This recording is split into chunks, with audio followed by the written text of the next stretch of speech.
안녕하세요. 주식으로 부자 되고 싶은 남자 주부남 원기둥입니다.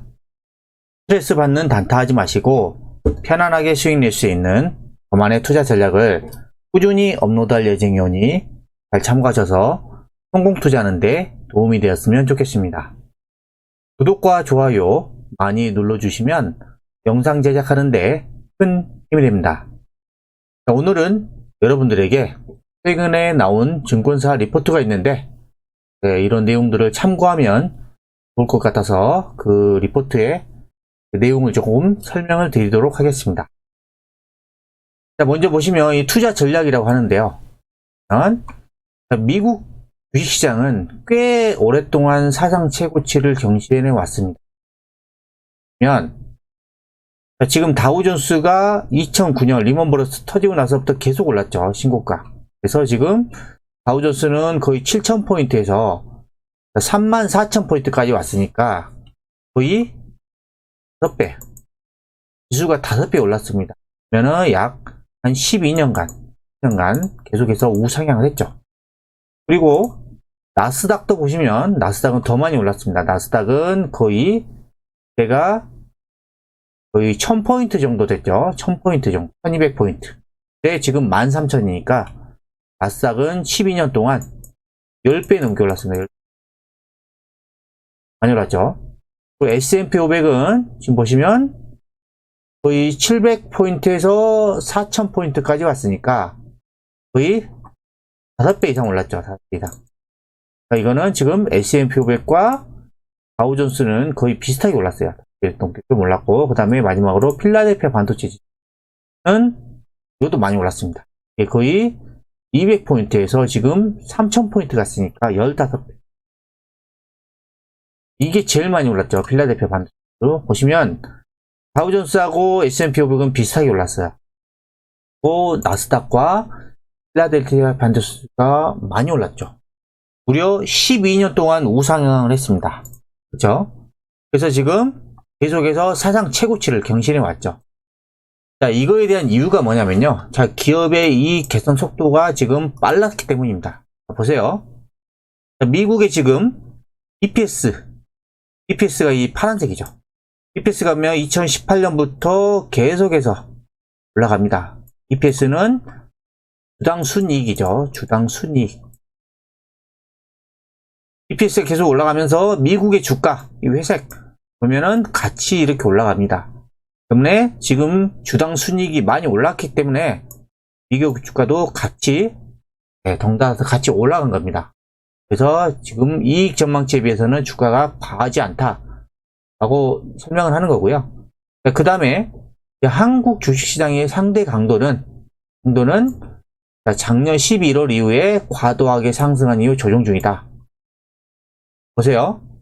지금 자 MSCI 코리아 이 주당 순이익입니다. 보시면 자 2020년 작년부터 이렇게 해서 상승을 하죠. 근데 주가는 보면 작년에 코로나에서 저점을 찍고 나서 엄청나게 올랐습니다. 그러면서 지금 MSCI 이 주당 순이익과 그다음에 주가와의 괴리가 너무 커진 거예요. 그래서 지금 조정을 하고 있다라고 설명을 하고 있고요. 자, 이런 조정은 지금 이익 증가율은 계속 늘어나고 있는데 주가가 계속 조정했기 때문에 하반기에 3분기 전후로부터는 이러한 괴리가 완화될 것이다. 네, 이렇게 완화가 되면 어떻게 될까요? 다시 주가는 국내 주시장은 좋아질 가능성이 높다고 하는 거죠. 그래서 보면은 왜냐하면 이 기업의 실적 증가율 측면에서 이 간격 있잖아요. 이 간격이 좋아질 가능성이 높다고 하는 겁니다. 자, 보시면 그리고 올해까지 미국의 기업 실적 증가율이 한국을 웃돈다 라고 합니다. 보세요. 2021년 1분기까지 한국 실적이 개선 주도했는데 하반기에는 미국이 돕다. 보시면 지금 파란색 선이 코스피의 영업이익 증가율입니다. 자, 2020년부터 고공행진을 하죠. 작년 말 2021년까지 초까지 고공행진을 합니다. 이때는 S&P 500의 이익 증가율보다 높게 나타납니다. 하지만 자, 이때 올해 초부터는 S&P 500 영업이익률 증가율이 영업이익률 증가율보다 높습니다. 그렇죠? 그래서 지금 하반기에는 좀 미국이 더 높다 라고 하는 거고, 그런데 지금 자, 이러한 측면에서 한국의 주식시장의 상대적인 강도는 올해 4분기에 나타나. 4분기 보면은 지금 우리나라의 기업들의 실적이 계속해서 고성장을 하고 있거든요. 그래서 4분기 정도에 아마 우리나라 기업들의 상대적인 강도가 미국의 S&P 500 영업이익 증가율보다는 높게 나타날 수 있다 라고 지금 예상을 하고 있는 거고요. 자, 그러면 지금 유럽과 신흥국에 점진적으로 관심을 가져야 된다고 하였죠. 지금 미국의 주식시장의 주도력은 아직도 유효합니다. 왜? 아까 보셨죠? EPS. 자, 미국의 이익 전망치가 계속해서 상승하고 있기 때문에 주도력은 여전히 유효합니다. 하지만 하반기에 글로벌 경제 회복세가 확산될 가능성이 없다. 미국에서부터 지금 계속 유럽과 신흥국 적으로 계속해서 회복세가 확대가 될 수 있다는 겁니다. 그래서 미국 이외에 지금 시장도 관심을 기울여야 된다 보는 거고요. 아직은 보시면 유럽 기업의 EPS가 부진이 점차 안 되는 EPS 보세요. 이 파란색 선이 MSCI 유럽의 주당 순이익입니다. 그러면 이익 전망치가 2017년 후반기 때부터 계속 낮아지죠. 그러면서 이 회색 MSCI 유럽 주가도 계속 낮아졌던 겁니다. 그래서 지금 유럽의 주당 순이익 전망치가 계속 낮아지면서 계속 주가도 부진을 하고 있는 거죠. 근데 이게 점차 진정이 되고 있다 라고 하는 거고, 그 다음에 신흥국도 보시면 신흥국 기업의 EPS도 보면 2018년을 찍고 계속해서 낮아지다가 2019년 이후에 좀 반등하다가 또 다시 내려간 모습이죠. 이로 인해서 주가도 이 회색 그램 주가도 힘을 못 쓰고 있습니다. 신흥국이. 그래서 지금 유럽과 지금 신흥국의 EPS가 아직은 회복을 못 하고 있는데 이제는 좀 힘을 가져야 된다 라고 하는 거죠. 그래서 지금 중국을 제외한 신흥국에 대한 관심은 가능하다. 지금 이제 EPS가 이제는 개선될 가능성이 높다는 거죠. 왜? 하반기부터 경기 회복 속도가 빨라지면 유럽과 신흥국도 이런 EPS들이 좋아질 가능성이 높다고 하는 겁니다. 그래서 관심을 가져야 되고, 신흥국 가운데는 인도에 인도가 최근에 코로나로 인해서 엄청나게 타격을 많이 받고 있죠. 확진자 수가 급증하고, 그 다음에 사망한 사람도 엄청나게 늘어나고 있죠. 그래서 지금 인도가 지금 경기 회복을 못하고 있죠. 보시면 최근에 인도 코로나19 상황은 매우 나쁘죠. 비싸만 몇 번 검색해도 다 할 수 있습니다. 근데 보면은 지금 코로나19 상황에 비해서 인도의 기업 실적 기대는 비교적 높게 나타나고 있습니다. 지금 인도죠. 또 기업들의 실적 개선 기대인데, 지금 MSCI 인도의 지금 주당 순이익이 지금 작년 하반기 때부터 계속 올라오고 있죠. 또 인도 주가도 코로나 때문에 지금 급락을 했지만 이런 인도의 지금 주당 순이익 전망치도 계속 높아지고 있는 거고, 그렇죠? 그리고 보면 이미 신흥국의 상대 강도는 코로나19 이후의 저점이다. 자, 선진국 대비해서 신흥국의 그런 주가, MSCI 주가를 보면 아주 낮습니다. 신흥국이. 그래서 그동안 좀 저평가되어 있고, 하반기 때부터는 신흥국계 지금 이익 전망치가 개선될 가능성이 높아서 이런 신흥국 쪽에도 이제 관심을 가질 필요가 있다 라는 내용이고요. 그리고 보면 지금 밸류 스타일은 여전히 배고프다 라고 나오죠. 그래서 지금 성장주 대비해서 이 가치주는 아직 경기 회복 기대를 다 반영하지 않았죠. 가치주는 뭐냐? 더 PER, 더 PBR입니다. PER은 영업 그냥 순이익 대비해서 주가가 얼마나 되죠? 주가 수익 비율이라고 하죠. PBR은 주당 순 자산입니다. 현재 자산 가치 대비해서 주가가 저평가되어 있냐, 고평가되어 있냐. 이게 지금 가치주입니다. 저 PER, 저 PBR. 2021년 이후에 경기 민감 및 스타일 주가가 성장기보다 모처럼 강했죠. 경기 민감주들이 강했죠. 최근에. 민감주들은 상승을 했고, 오히려 성장주들이 지금까지 좀 조정을 보이고 있습니다. 민감주들이 강했죠.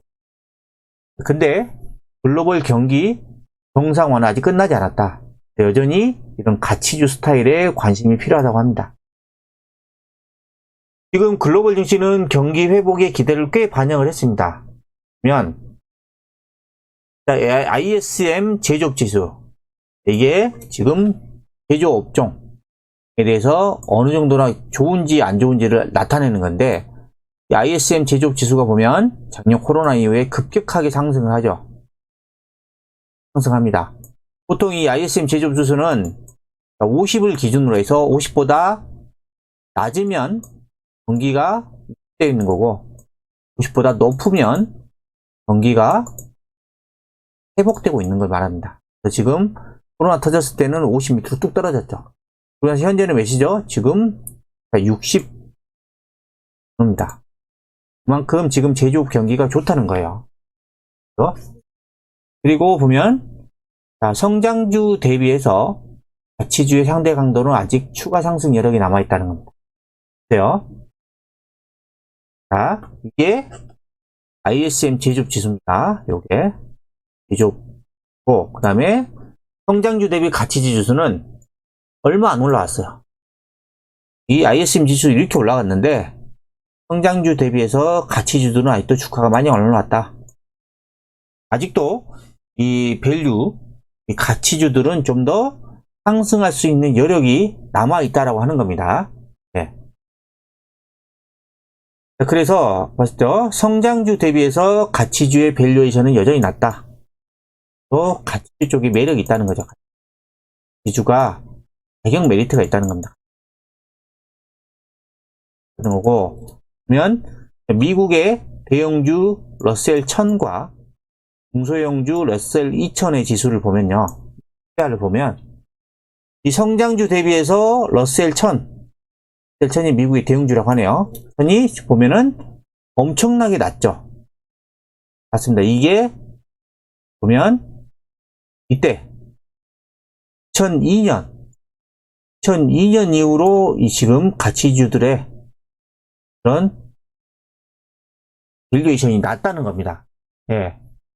그리고 보면은 러셀 2000, 이 중소형주도 보면은 중소형주 이거 가치주, 성장주에 비해서 가치주도 보면은 2002년에 비해서 지금 가장 낮게 나타났다. 이거는 그러니까 지금 닷컴 버블 이후에 가장 낮대요. 닷컴 버블 했는데 닷컴 버블이. 그래서 지금 이 가치주들의 섹터는 여전히 지금 가격 메리트가 있고, 자, 매수할 수 있는 매력이 있다는 겁니다. 그렇죠? 네. 지금 보면 이 미국도 좀 이런 상황이죠. 가치주들이 아직도 상대적으로 저평가되어 있다 라고 하는 거고, 이 우리나라의 가치주들도 한번 볼게요. 우리나라 가치주들도 지금 PER이 낮다고 합니다. 자, 올해 기준으로 해서 한국 시장에서 소프트웨어하고 건강관리 업종 주가가 1월 이후에 아직 조정을 하고 있지만 역사적인 PER 수준에 대한 부담은 완화되었다 라고 하는 거죠. 보면 PER 12개월 예상 PER의 뭐 G스코어라고 하는데요. 보면은 오른쪽으로 갈수록 상대적인 가격 메리트가 있다는 겁니다. PER이 낮다는 거죠. 또 왼쪽으로 갈수록 PER이 높다고 하는 거죠. 그래서 이 오른쪽 섹터들이 지금 가격적인 좀 메리트가 있다. 철강, 뭐 자동차, IT 하드웨어, 소프트웨어, 이런 업종들 지금 PER이 좀 낮은 편이다 라고 보시면 됩니다. 자, 그래서 여기부터 정말 중요합니다. 제가 봤을 때는 지금 현재 보면 이익 대비해서 시가총액 비중이 낮은 철강, 은행, 자동차, 반도체 보세요. 이 이익 대비해서 시가총액 비중이 낮아요. 그러면은 아직 저평가되어 있다는 거죠. 저평가. 그러면은 실제적으로 가격 메리트가 있다는 겁니다. 가격 메리트. 이익 대비해서 주가가 낮은 거예요. 이게 지금 철강, 은행, 자동차, 반도체입니다. 그러니까 여러분들은 이런 업종을 주목할 필요가 있습니다. 그래요? 그러니까 성장성이 높은 업종은 실제 이익 비중에 비해서 시가 비중이 높아요. 왜? 고평가죠, 고평가. 고평가된 것. 그러면 화학이라든가 건강관리, 소프트웨어 업종이 코로나 직후에 초강세를 보였던 성장주들입니다. 이익에 비해서 시가총액 비중이 높았죠. 반면에 영업이익 비중에 비해서 시가총액 비중이 낮은 업종들이 있어요. 요걸 주목하셔야 됩니다, 여러분. 그러면은 철강하고 은행 등의 경기 민감주가 있고, 그다음에 내구재 관련해서 자동차하고 반도체 업종이. 자, 이들 업종은 이익의 변동성이 크지만 산업의 중요도가 높아서 점점 비중은 확대되고 있다 라고 보시면 됩니다. 자, 철강, 은행, 그 다음에 자동차, 반도체. 자, 그리고 이런 이익에 비해서 시가총액 비중이 현저히 낮은 섹터. 자, 이거는 완전 저평가죠, 저평가. 영업이익에 비해서 엄청 저평가라고 합니다. 그럼 관심 가지셔야 되겠죠, 이런 업종들을. 자, 이게 보면 아까 말씀드렸던 철강, 지금 잘 가고 있는 철강, 그리고 지금 쉬고 있지만 자동차, 그리고 최근에 조금 강세를 보였던 은행, 지금 쉬고 있지만 아직도 저평가에 있는 반도체. 자, 요 네 섹터. 자, 요 네 섹터를 여러분들이 집중적으로 관심 있게 지켜보셔야 됩니다. 예. 그래서 지금 철강하고 은행 업종의 지금 현재 비중은 늘어나고 있죠. 최근에 이런 업종들이 강했죠. 반면에 자동차하고 반도체는 좀 조정을 했죠. 올해 초부터 조정을 하고 있죠. 그러면서 지금 비중이 감소하고 있지만 하반기 이후에는 더 감소하지 않을 거다 라고 하는 겁니다. 자, 보시면 코스피 영업이익 비중과 시가총액 비중을 비교할게요. 여러 가지 업종들이 다 있습니다. 자, 보시면 이 핵심 업종들만 볼게요. 자, 철강. 철강이 올해 코스피 영업이익 비중이 3.9%입니다. 근데 지금 시가총액 비중은 2.5%예요. 낮죠? 시가총액 비중이 최소 3.9% 근처까지 와야 되는데 아직 2.5%예요. 낮다는 거예요. 저평가됐다는 거. 자동차가 올해 영업이익, 코스피 영업 비중이 8%입니다. 작년 대비해서 엄청나게 높아지죠, 자동차. 철강도 마찬가지고. 근데 지금 올해 지금 현재 시가총액 비중이 6.8%입니다. 낮죠? 영업이익 비중이 낮죠. 그리고 은행이 지금 올해 영업이익 비중이 11.2%. 코스피 영업 비중이. 근데 올해 시가총액 비중이 4.4%로 엄청 낮습니다. 그 은행이 더 올라갈 여지가 있다는 거예요. 영업이익 비중에서. 그리고 반도체는 워낙에 코스피에서 영업이익 비중 엄청나게 크게 차지하고 있죠. 왜? 시총 1위 삼성전자와 SK 하이닉스가 있죠. 2위.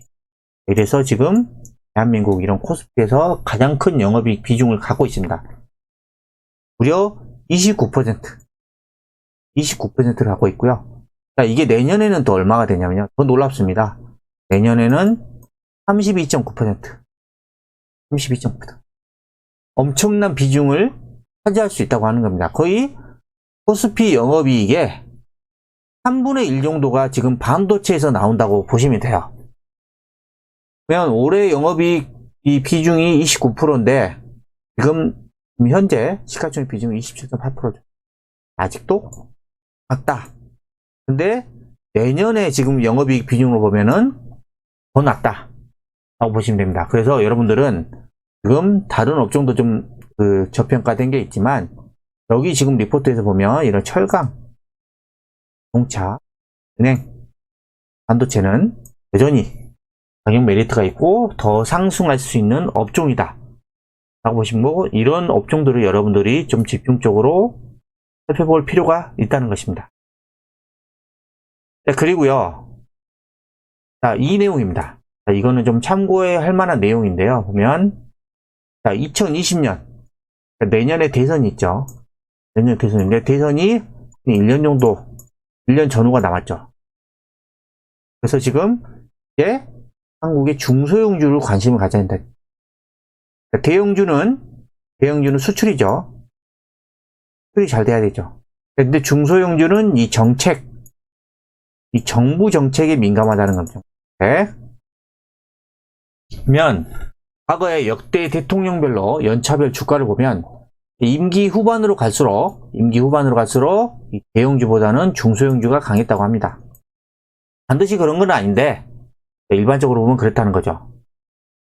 그러면 자, 김대중 대통령 정권 때 보시면 자, 코스피 지수가 4년차 때 37.5%, 5년차 때 마이너스 9.5%. 아마 이때는 제가 알기로는 IMF가 터진 걸로 알고 있습니다. 최악이었죠, 최악. 그래서 평균치를 보면 지금 대형주는 21.9%가 올랐고 코스닥 중소형주 27.5%가 올랐죠. 자, 노무현 대통령 정권에 때 보면 자, 코스피는 평균적으로 16% 올랐습니다. 그리고 5년차 때 보면은 32%가 올랐는데 코스피 중형주는 46.6%가 올랐죠. 엄청나게 올랐죠. 그 다음에 코스피 소형주도 39.3%를 넘으면서 코스피 대비해서 수익이 높죠. 중소형주가. 그렇죠? 상대적으로 코스닥은 좀 낮았는데 코스피의 중소형주들이 높았습니다. 자, 그리고 자, 박근혜 대통령 정권에도 보면 자, 코스피는 평균적으로 0.4% 정도 올랐는데 코스피 중형주는 4.9%, 그 다음에 소형주는 무려 12.4%, 그리고 코스닥의 소형주는 무려 23%를 오릅니다. 대형주 대비해서 소형주가 많이 올랐다 라고 보시면 되고, 그 다음에 문재인 대통령 현대 정권이죠. 정권에서 지금 코스피가 지금이 거의 5년차 때죠. 마지막 5년차 때 보면 이가 11.3% 올랐고 코스피 중형주는 16.6% 많이 올랐죠. 그 다음에 코스피 소형주는 22.9% 올랐어요. 거의 2배 올랐죠. 코스피 대비해서. 그리고 코스닥의 소형주 보면은 이 대비해서 많이 올랐어요. 그러면 전반적으로 네, 그 대통령 정권 후반기에는 지금 중소형주 쪽이 좀 강세였다 라는 걸 참고하시면 될 것 같고요. 자, 그리고 지금 보시면은 지금 대통령 말기 국면에서는 중소형주가 강세했다 라는 것을 좀 보여주고 있습니다. 그러면 자, 중형주 1년차 때가 많이 올랐고 그 다음에 5년차 때가 많이 올랐고, 소형주 보면 3년차, 5년차 많이, 4년차, 5년차인가요? 예, 4년차, 5년차. 그 다음에 보면은 코스닥 중소형주 보면은 이때 3년차 때 이거 많이 올랐네요. 코스닥 소형주 보면은 3년차 때 가장 많이 올랐고 4년차, 5년차 때도 또 올랐다. 보편적으로 보면은 자, 중소형주가 대통령 말기에는 좀 강세를 보였다 라고 보시면 되는데요. 자, 보시면 이 그래프를 보면 조금 그 원인을 좀 알 수 있습니다. 자, 보시면 대통령 임기 후반에 정부 지출을 보시면 정부 지출이죠, 이게. 정부 지출이 지금 1년차부터는 3년차까지 올라갑니다. 점점 올라가는데 3년차 때부터 떨어지죠. 정부 지출이 떨어집니다. 그리고 보면은 민간 투자도 3년차 때 거의 피크였다가 내려갔다 올라가고, 민간 소비죠. 그 다음 민간 투자도 3년차 때 가장 많이 증가를 하고 그 다음에 떨어집니다. 일반적으로 이게 대통령 임기 후반에 정부 지출입니다. 그러니까 대통령 임기 후반에는 지금 정부 지출이 별로 얼마 안 되는 거죠. 네. 대통령 임기 중간에 제일 가장 많은 거의 정부 지출이 나타났고, 진보 성향의 대통령의 임기 후반 정부 지출을 보면 정부 지출이 계속 늘어납니다. 임기 후반에 더 늘어나죠. 그래서 민간 소비도 같이 늘어납니다. 이런 정책적인 원인으로 인해서 소형주가 좀 과거 정권을 보면 좀 강세를 보였다 라고 좀 참고를 하시면 됩니다. 자, 오늘 영상을 한번 정리를 하면요. 정리를 하면, 영업이익 비중에 비해 시가총액 비중이 현저히 낮은 업종은, 깡, 자동차, 그 다음에 은행, 반도체. 이게 이 네 섹터입니다. 여기 지금 리포트에서 말해준 게 네 섹터. 자, 이들 업종이 이익 대비해서 저평가된 업종으로 앞으로 가격 메리트가 좋고 상승 가능성이 높은 업종이라고 생각하시면 됩니다. 자, 이런 업종들을 여러분들이 꼭 주목을 하셔야 됩니다. 그리고 내일부터 제가 가족 여행을 떠나는데요. 목요일과 금요일은 영상을 찍기 힘들 것 같습니다. 복귀 이후에 다시 영상을 찍어서 업로드할 예정이오니까요. 잘 참고하시기 바랍니다.